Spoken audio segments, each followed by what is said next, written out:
Hello and welcome to Hot and Heavy, the Elaine Bennis podcast. I'm your host, Shivani Desai. Today I'll be talking about Season 3, Episode 17, The Boyfriend, Part 1. Hello everyone! It's so nice to be recording again. I took a little break for that week between Christmas and New Year's. I decided to just kind of unplug and, my kids were home. My husband had the week off, so it was really nice. Back to reality now. It really felt like 2 weeks off. I mean, my kids were so depressed, as that always happens, right? I remember that from school, just being so depressed the day before school starts after a break. Other than that, I was under the weather actually most of last week, the week I had off, unfortunately. Just a brutal sore throat. And well, of course, I just was like, oh God, here it is. I got it. I got COVID, no doubt about it. I had a home test that I took on Thursday of last week. Well, the test came back negative. So I was kind of like, okay, I don't have COVID. But also, it's so confusing right now. Oh yes, the home tests are good. You should definitely take one, but you can't really trust it. And Omicron has different markers that these tests might not pick up. And it's just like, oh my gosh, what do I do? So when I wasn't feeling much better by the following Monday, which was pretty much a week into feeling symptoms, I made an appointment and I got a PCR test, which I still have yet to get the results from. They warned me about that. They said 3 to 5 days. We're super backed up. It's just madness out there. But anyway, I'm feeling so much better. My voice, I think, still sounds a little bit raspy and a little bit congested. So I apologize if my voice doesn't sound great. But I'm so happy to be doing this. I'm finally feeling better. There's nothing like coming out of a cold or a virus or something. Like, it's just, I feel like I could run a marathon. And I've never run a marathon. I've never even, I don't think I've run a mile since I was in high school gym class when I was required to. So, but you know what I mean. I feel really good. I have a lot of energy finally after a week of struggling to just do the basics, So anyway, let's get into this episode, shall we? Now, before I read the synopsis, I'm sure it's clear from the title of this episode, I'm only covering the first half of The Boyfriend. And this was the first 1 hour episode. It aired as a full episode, even though it's kind of divided up into episodes 17 and 18.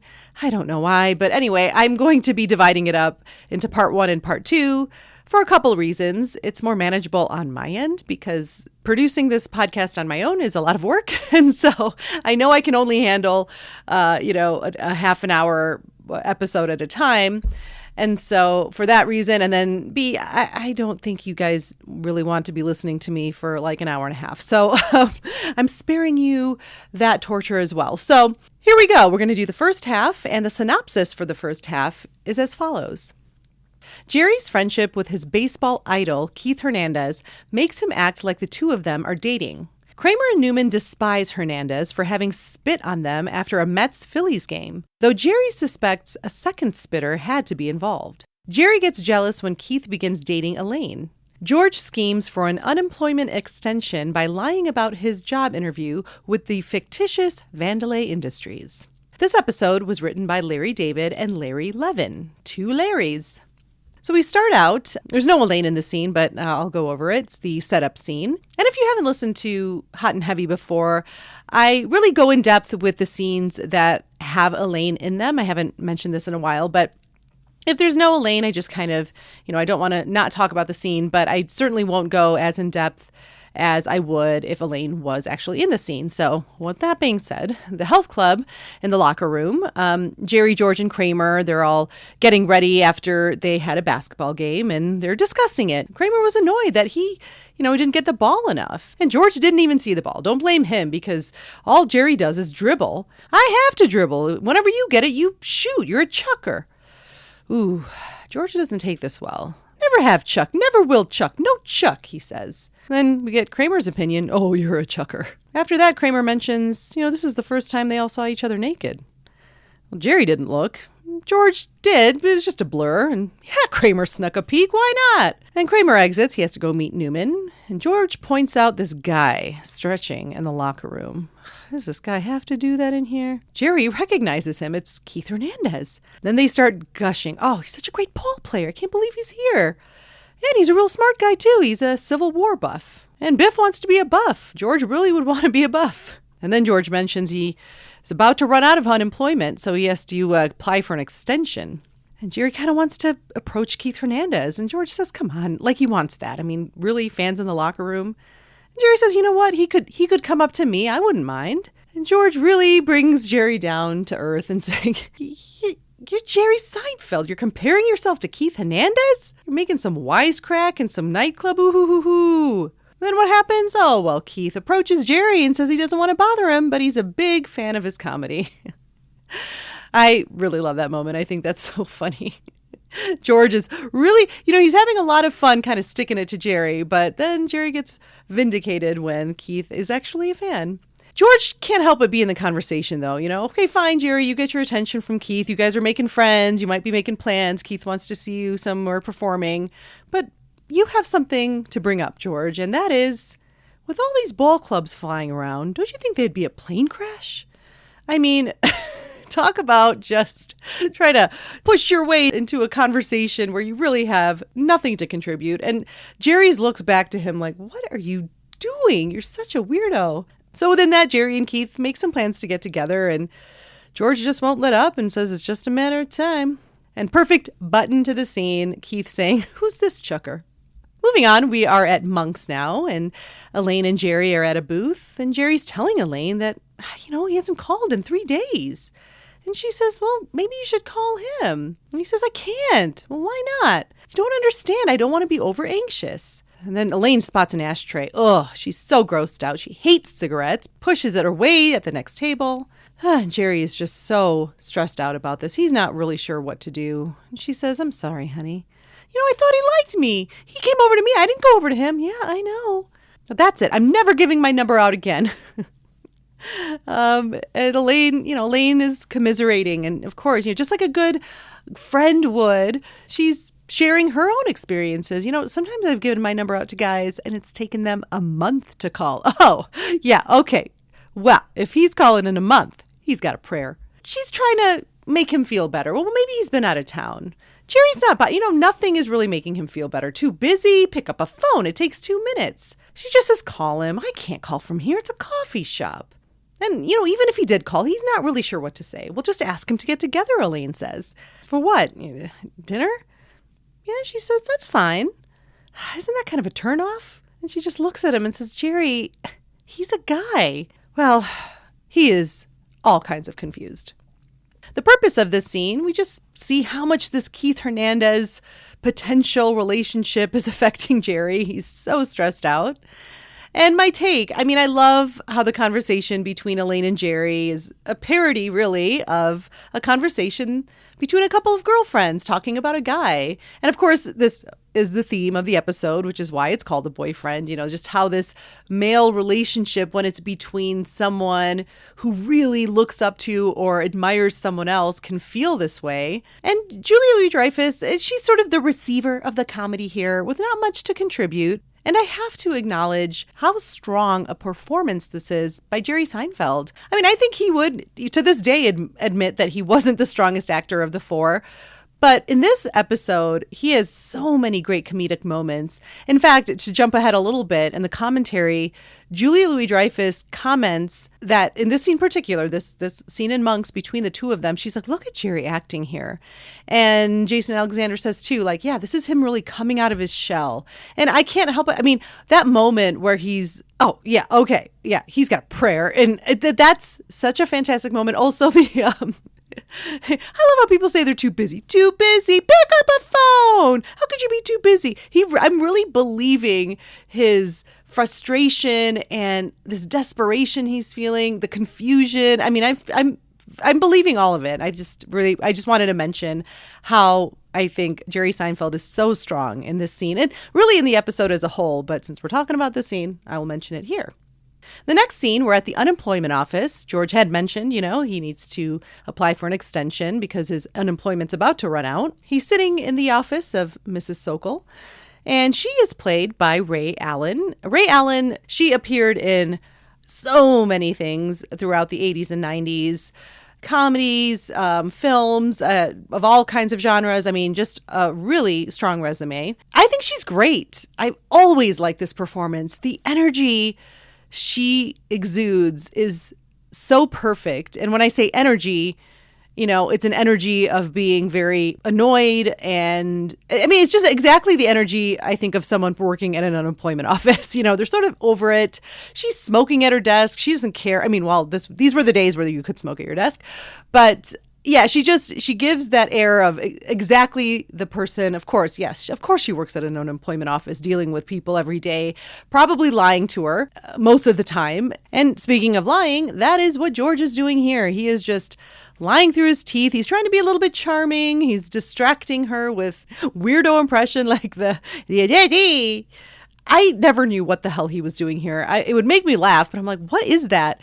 And during the notes about nothing, it was mentioned that it's Jose Jimenez. Apparently that was a character from the old Steve Allen show that was later deemed very offensive.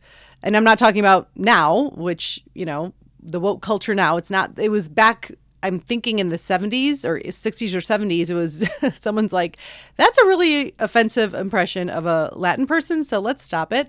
I do love that moment, though, where and she just kind of like startled. It's so funny. You like gum? Because I got a gum guy. Oh, George is trying everything. But ultimately, he lies about getting very close to a latex salesman position at Vandelay Industries, gives Jerry's address and phone number, and quickly has to rush out because he needs to get to Jerry, obviously, and let him know that he is now Vandelay Industries. He's in such a hurry, in fact, he throws a kid out of a phone booth to call Jerry. Moving on, we're back at Jerry's apartment. Kramer's on the phone talking about golf. Jerry comes out of his bedroom and approaches Elaine, who's in the kitchen, and asks, what do you think of this shirt? And again, she just turns around and says, Jerry, he's a guy. Kramer, while on the phone, gets call waiting, and of course it's George, frantically calling from that phone booth we saw him in. I'm busy, George. Call back later. He gets rid of George.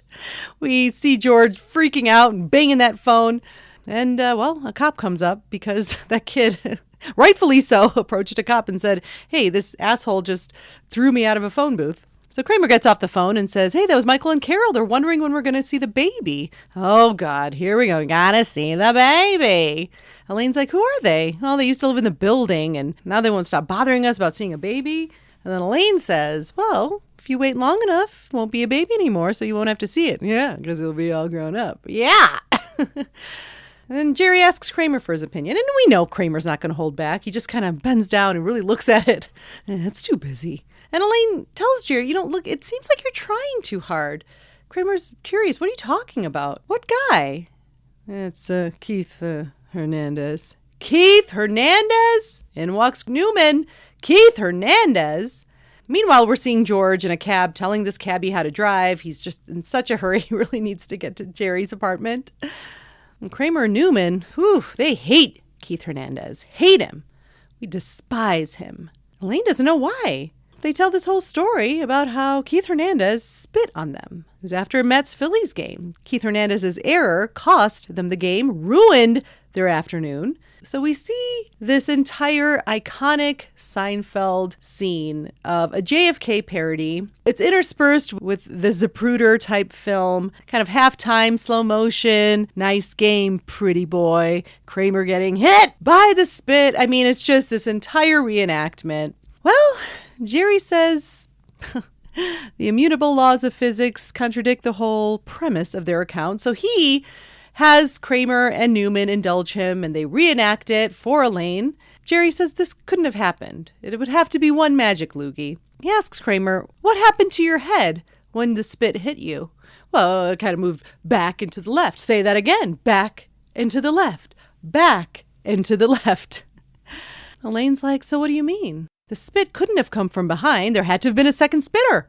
So this whole very elaborate retelling of the spit story happens. Newman ends up leaving, saying Jerry's a nut. And Kramer follows. George rushes in, totally disheveled, explains to Jerry what he needs to do because of his lie to the unemployment agency. You're Vandalay Industries. You work with latex. What do I do with latex? I don't know. You manufacture it right here in this little apartment? And Jerry asks, well, what do I have to say about you? You're considering hiring me for your latex salesman. Why would I do that?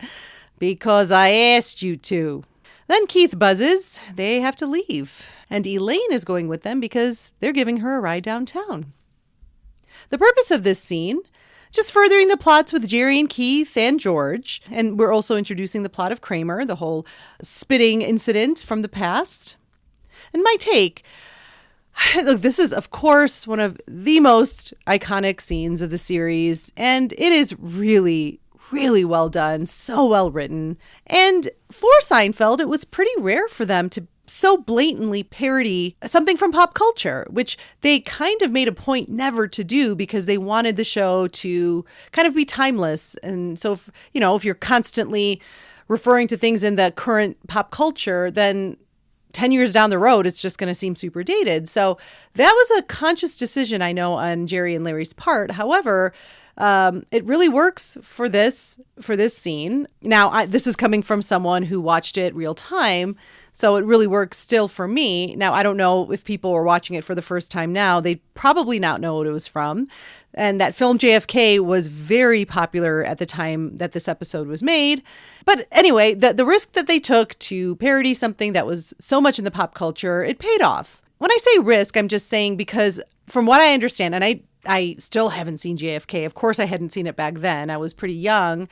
It was an Oliver Stone film starring Kevin Costner, and it was actually pretty controversial from what I remember because Oliver Stone took some liberties with the accounts of what happened with the assassination of JFK. But at any rate, it's still referring to something that won't be forgotten. I mean, the assassination of a U.S. president won't be forgotten. But I just remember it being really, really funny, even though I hadn't watched JFK. I knew that it was a reference to that movie. But the cuts with the Zapruder type film, the language Jerry uses during his reenactment, I just knew I was watching something special. Even at that young age, I was kind of like, wow, this is really funny. And even the reactions from the audience. I can't say I miss watching sitcoms that are taped in front of a live studio audience, which was said by some kind of a voiceover. I can't say I miss that too much. Laugh tracks to me just sound so harsh, except when I'm watching old shows that I'm used to it in, but these types of moments where you can hear the audience reacting real time, realizing what's happening, for lack of a better term, sort of freaking out at how funny or brilliant or clever what they're watching is in front of their eyes. In fact, in the Inside Look, one of the producers talked about how they had to cut the noise from the audience in the final cut of this episode because it just went on for so long. But anyway, I think that definitely had something to do with it. For my enjoyment as a young kid, no JFK reference for that movie, but just appreciating everything that went into that, the performance, the writing, the extra production effort of making that film. It was all just so effective. And just another scene where Jerry really shines. I mean, again, it's almost like he finally stretched his wings and learned to fly from that nest because, and I'll jump ahead here again, Jason Alexander talked about when they were complimenting Jerry on his performance during the commentary. Jason Alexander said, in the earlier episodes, he very much deferred to the other three for the more comedic moments, the more zany moments, the moments that were just bigger. And this scene or this episode is very much a display of how much more comfortable he was with his acting. And yeah, I mean, I can't help but agree with that. He really does shine again in this scene. And of course, this is an Elaine podcast, so I have to say there's not much for Elaine to do here except to be the reason for the whole explanation of the spitting incident. She's really the device to re-explain this whole incident because the three of them know it very well. Moving on, we are in Keith's car. It's the end of Jerry and Keith's outing. And they use the voiceover here, which I always love. And Jerry's wondering, should I shake his hand? And you can tell Keith's very comfortable here. And he says, hey, let's do something on Friday. Have you seen JFK? Really good recognition here of what the previous scene was just referring to. I like that. And Jerry, a little bit awkwardly, but just goes for it, goes in for that handshake. He's about to exit the car when Keith stops him and says, hey, that woman we gave a ride to earlier tonight. Oh, yeah, Elaine. Yeah, what's her story? I don't know. We used to go out. Keith is interested. He wants to call her. Do you mind? Nope. Why would I mind? Are you sure? And the scene ends with Jerry just not saying that he's sure, but just making a face. That always seemed a little odd to me. He doesn't say anything, but also kind of perfect as well. Like, we see Jerry's apprehension all over his face. The next scene, we're back at Jerry's apartment, and Jerry is sort of giving George the scoop on what happened on his quote-unquote date. And I love this, too. I love this interaction between Jerry and George. Just shake his hand. Yeah. What kind of shake does he have? It's a good shake. Yes, single pump, not too hard. Love that. Love that little breakdown. And George asks, are you going to see him again? Yeah, Friday night. Whoa, the weekend. And real quick, I like that you almost see how they are having this conversation. It's a very honest conversation, but I like that with the performance, you sort of see there's a glimpse of recognizing like how kind of ridiculous this is. Like even the way Jason Alexander does the, are you going to see him again kind of thing where he recognizes this sounds like something you would ask after a date, like a romantic date. So I kind of like that little nod to that. Elaine enters. So how was your date? And by this point, Jerry's like, come on, what date? It was a guy, like as if he wasn't freaking out right before the date. She mentions, he called me. Already? Keith called you? This guy really gets around. You can tell George feels a little slighted. You know what? Okay, now Elaine's involved with this guy. What the heck? Why not me? I came up with that amazing conversation piece about an entire baseball team dying in a plane crash. I can't believe it. She looks at Jerry. Do you mind? No, why would I mind? And she says, well, he asked me out for Saturday night. You going? No, I told him I was busy. So we're going out Friday. Oh, this is a problem because we know he's supposed to see Jerry on Friday. Oh, I didn't know. They kind of go back and forth and she said, well, I'll cancel. No, don't cancel it. Elaine sees his reaction and says, well, I've never seen you jealous before. Well, you're not even a baseball fan. I was at Game 6. You didn't even know about it. Wait a second. She realizes he's not jealous of Keith. He's jealous of her. Great moment. The phone rings. You see George tense up, but Jerry knows what he has to do. Hello, Vandalay Industries. Cal Varnson speaking. Ends up being Keith. Changing the plans because, well, he's going out with Elaine on Friday and she's trying to get his attention. No, I'll cancel it. Kramer enters. Hey, what are you doing Friday night? Friday night? Nothing. Now. Well, he says, I told Michael and Carol we'll see the baby. Oh, fasten your seatbelts. We're going to see the baby. Kramer just said, come on, if we don't do it now, when we're going to do it? Just, all right, I'll go. Jerry exits to take his garbage out. Kramer sits on the couch next to Elaine. And there's this beautiful, awkward silence. They have nothing to talk to each other about. The phone rings. Kramer answers it. What Delay Industries? Well, George is in the bathroom at this point, and Elaine knows the drill, so she's trying to, no, say Vandalay. And you hear George freak out, say Vandalay, say Vandalay. No. Yeah, well, that's the right number, but this is an apartment. You're way, way off. Out runs George in his underwear, pants down around his ankles, falls down. Well, it's too late. How do you know who they wanted? What? Kramer is so confused. Jerry walks in to see George laid out on the floor, looks down at George's ass and says, and you want to be my latex salesman. Purpose of this scene, just more about Jerry and Keith. We're moving that storyline along. We introduce Elaine's storyline with Keith that they're going to go on a date. And well, as Kramer does, he screws up George's plan. My take, finally, we get some more involvement from Elaine.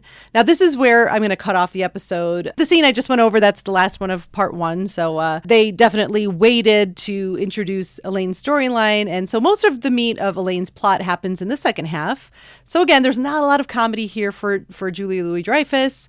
But I do like that exchange after Jerry blows up about the whole Friday plans and Elaine's realization of how Jerry is actually jealous of her. I've always loved that little moment between them. And seeing Jerry so gaga over a guy is such an effective plot point for this episode. And Larry David mentions that as well. So they had done that episode before where he had to break up with a friend, but he thought, well, another thing that's tough for a man is to make a new friend. Like what is the etiquette there?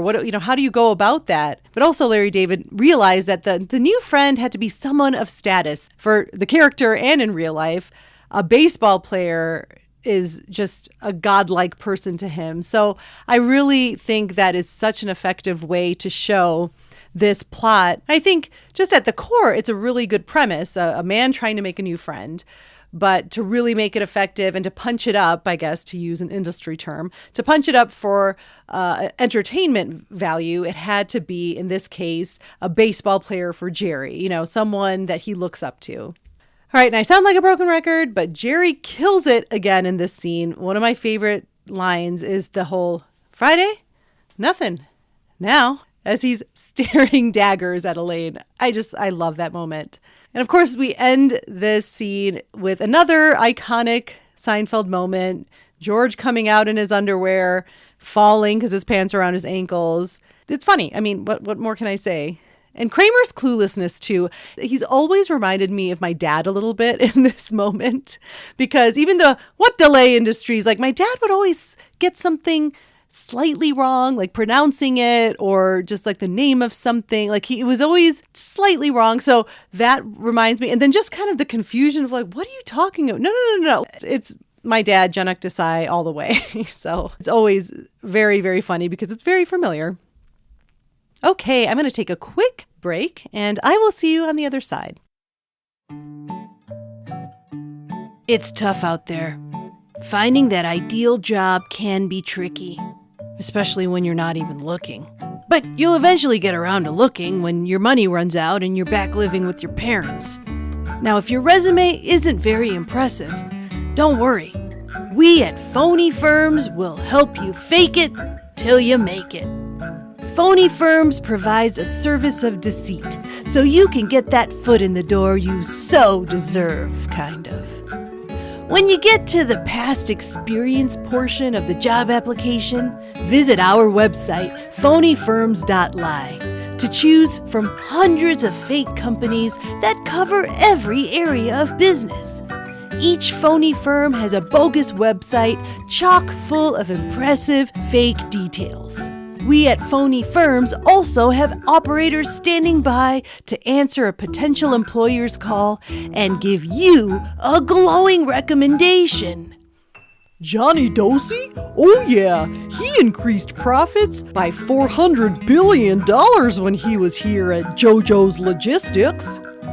Frances Gollum? We were sorry to see her go because she single-handedly saved Mickey's mortgages from bankruptcy. Alphonso Washington? You'd be lucky to have him. When he was the district manager here at Goober Electric, the electricity flowed stronger than ever. It was like extreme electricity. I don't know how he did it. Already submitted that application with false information? Don't panic! Phony Firms has an emergency service where you can fill us in on all the whoppers you came up with. To access our emergency service, just call KL5-SHAM. That's 555-7426. So polish off that briefcase and stock up on accordion folders because you'll be back to work in no time thanks to Phony Firms. Phony Firms. We are a real company. Seriously, we are. And we're back. There was an inside look for this episode. It was pretty extensive, as you can imagine. A lot of talking about Keith Hernandez being on set and just where the ideas came from. But I just loved the interview with JLD where she was, sort of aware of who he was, but it really became clear because of the men on the set and also her husband just freaking out about him being there. I mean, she was like, It was crazy to see all these big, tough, crew guys and stuff just kind of melting around him, barely able to speak. And she just said it was so much fun. The commentary, as I mentioned, it included JLD, Michael Richards, and Jason Alexander. I was really surprised, actually, that Jerry Seinfeld wasn't part of it because this was, for a long time, his favorite episode, but I'm not going to complain that JLD was on it. This was an odd moment, which I thought was actually a little bit inappropriate. Jason Alexander puts JLD on the spot and was like, "Come on, Julia, tell me you had a crush on Keith Hernandez, yes?" And she was like, "No." "Oh, come on. You were so flirty that week. I thought there was a little sparkle." And she like, geez, it's calling her out. But she's like, "No, I honestly didn't. I loved working with him, but there was no crush on Keith Hernandez." She does mention very quickly, however, that she did have I think the speed at which she's like, who I did have a crush on. It must have really been a big crush. She did call out that she had a crush on David James Elliott, who played the moving guy, the guy who moved Jerry's couch during that episode where Poppy pees on his couch. She said, and she ends up dating him in the show, and she says that she had a crush on him. I just thought that was really cute that she's like, no, not Keith Hernandez, but that David James Elliott, hell yes. And I cannot blame her. Oh my gosh. My dad used to watch JAG. I never watched it, but I do remember how incredibly handsome David James Elliott was and is. In the scene with Jerry and Elaine at Monk's, JLD recognizes right away. She's like, "Yeah, I'm pregnant here." She's like, "My boobs are so big." And this is sort of a pattern. JLD is often commenting in these commentaries about her looks. And I think that's so natural. Who wouldn't be, even the guys do too, where they're like, "Oh, look at that shirt," or "Ooh, that was 20 pounds ago," or something. But JLD is very vocal about and mostly it's been negative, just going like, "Oh my God, look at that. Look at those shoulder pads. Look at my hair." But anyway, she comments here that her boobs look very big in the Monk scene, and it's because she's about 4 months pregnant, she says. And I loved this comment from JLD. She said from the get-go, her goal was just trying to make those guys laugh. And if she did, she left that set that day feeling very satisfied. If she could make these men who she respected so much and who were so talented, she could make them laugh. She had a fantastic day and she was satisfied. So, and Jason Alexander's like, "Well, you succeeded a millionfold." So I just thought that was a sweet moment. Moving on to the notes about nothing. There's a quote from JLD talking about how Jerry's fridge is vital in the production of the show. And the quote is, "7/8 of all our business comes from that refrigerator. For lack of nothing better to do, we eat constantly." And honestly, that is something I always appreciated about the show. I love that they were always snacking and going into Jerry's fridge. It just shows like this friendship, intimacy, and comfort between the main four. And we know that would never be shown with any kind of heartfelt words or anything. We know the whole no hugging, no learning. So the simple action of them raiding Jerry's fridge whenever they're there, a lot of times they'll walk in and just go straight to the fridge. It's this like nonverbal display of how close they all are. So I actually really like that. And moving on to Contributor Corner. Greg sent in some thoughts this week, and let's dive right in. Greg says, "I really like how this is set up almost as though Keith Hernandez is a guy Jerry is dating as opposed to Elaine. He has a man crush on him, and his discussion at Monk's with Elaine about how Keith hadn't called him yet is very funny. I like how supportive Elaine is, understanding how long it sometimes takes a guy to call her. They also lay the groundwork for her hating smoking with the disgust at the ashtray. This happens again with abortion, where Elaine breaks up with an otherwise great guy because of a difference of opinion. More on that in the second half. Yeah, ironically enough, the guy she breaks up with is David James Elliott, the one she had the big crush on. Yeah, it's a small moment, but that's that little seed planted, just how much she hates cigarettes. And total agreement, Greg. I love how Elaine is so supportive in that scene, just like you're talking to a girlfriend, just like, "I know, I'm sorry, honey." Next, Greg says, "This episode contains one of the greatest sequences ever, with Kramer and Newman retelling the story of why they despise Keith Hernandez and how they got spit on by him, with the clever usage of a Zapruder film-esque showing of how it went down. And the Jerry explanation of the magic loogie is just so perfectly written and delivered. Elaine is there more as the audience for all of this, and her genuine interest in this ridiculous story is pretty funny." Yes to all of that. Yeah, her reactions are good. I think it's just, she's got a genuine interest and she's very into it. So that does, that's, again, JLD didn't have a lot to play with, but I like that she played it that way. Just like, okay, so the spitter could have only come from the front and to the right. She's really into it. Greg goes on to say, while JLD doesn't have too much comedy herself in this half of the jam-packed episode, she does well with what she has in supporting the scenes she's in. I would have liked seeing Elaine actually meet Keith Hernandez for the first time, just to get that smitten face she does when she meets a guy she likes, as opposed to just hearing Keith and Jerry discussing her after the fact. That was a wasted opportunity, I think, as they could have had both a scene with all three and then the follow-up of just the two guys. I honestly have never thought about that because, I think I just have always liked the way this flowed. But no doubt about it, JLD would have killed a scene meeting Keith and immediately becoming smitten, completely on the same page. And we'll talk more about this as we will get opportunity to see that kind of flirty Elaine right away. In fact, we just keep coming back to it. The perfect example is when she does meet that moving guy when he's moving Jerry's couch. I mean, it is instantaneous. So yeah, I think that would have been a really cute scene as well. I definitely agree that it was a missed opportunity. And lastly, Greg says, since we're breaking this up into two parts, it must be said that the second half of this episode is much funnier to me. So much of this half is the setup for what's to come, and George's upcoming storyline is hilarious. Much is made, maybe too much actually, of Jerry and Keith's relationship being more bromantic than friendly. While that's funny in general, there is so much more Jerry in the first half than anyone else, and he becomes almost annoying in his neediness. As Jerry is generally passive about most relationships, it's funny that this guy, being a famous ball player, has such a different impact on him. It was obnoxious how whiny he was. They used this kind of thing later with George and the Mimbo who Elaine is dating, and that worked better because George is more that type of guy. Plus, Jason Alexander plays whiny really well. Anyway, all that said, I'm looking forward to part 2. All right, I'm going to unpack this a little bit. And first thing I'm going to unpack is the term unpack, which is totally overused. I can't believe I just said it. Anyway, so I want to talk about the whininess of Jerry. I think I'm so enamored with the fact that Jerry, like I said earlier, seems to really be spreading his wings, his acting wings, and doing more zanier or bigger emotions than we usually see him. As you say, Greg, it's because the fact that it's Keith Hernandez, one of his favorite ball players. I think we all would act a little bit zany if you became a casual acquaintance or you're trying to become a friend of someone that you've looked up to for so long. So I don't find it annoying, actually. I find it really believable. I was just enjoying the performance so much. And I do agree that the funniest parts are yet to come in the part 2.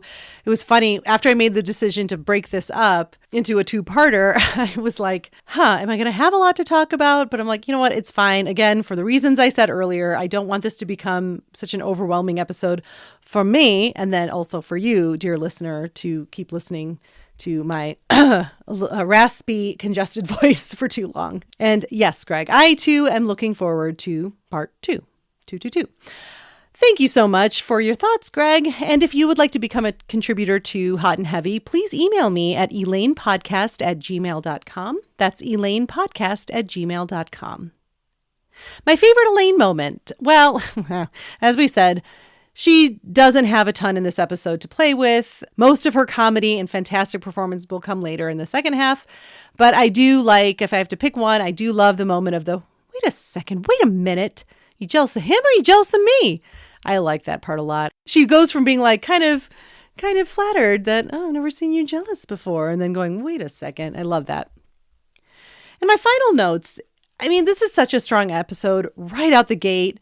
And again, I'm going to say it again, Jerry Seinfeld's performance really takes this episode to the next level. Just like I mentioned before, what Jason Alexander said, he would always just kind of give the really funny stuff to the other three. But I think that he did a really good job with taking on some of the bigger moments. He talked about, in fact, in the Inside Look, how nervous he was to do that whole JFK kind of reenactment. Not only performance-wise, he said, well, first of all, it was a little bit of a risk. We weren't sure if the audience would get it. And then he's like, and I wasn't sure if I could pull this off either. And he said that he thinks it's the first take that's actually in the episode, which is pretty remarkable. Even though it didn't include JLD very much, There is so much comedy without any wasted airtime. It just flows really well, and it's hilarious all the way through. And echoing what Greg said, the first half is a lot of teeing up for what will transpire in the second half.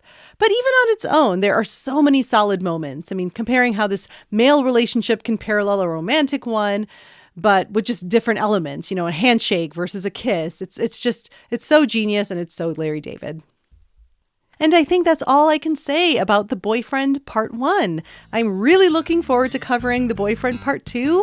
Thank you so much for listening. Happy New Year, and I will see you next time.